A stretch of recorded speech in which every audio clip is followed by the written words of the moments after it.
Hey everyone, how's it going? Brandon here. So today we're going to go over the S21 Ultra camera. I just took a whole bunch of pictures lately of different objects, mainly nature stuff. But you will see, some cicadas, and I think there's a beetle, a rose, some storms, nature in general.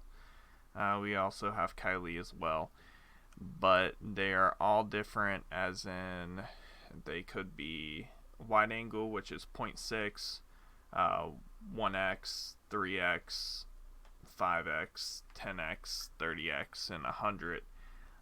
Obviously, the quality goes down after you hit the 10x mark, and then it gets really pixelated after that.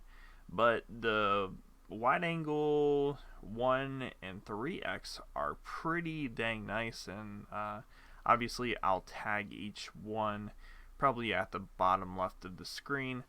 Anyways, guys, hope you enjoy, and here we go.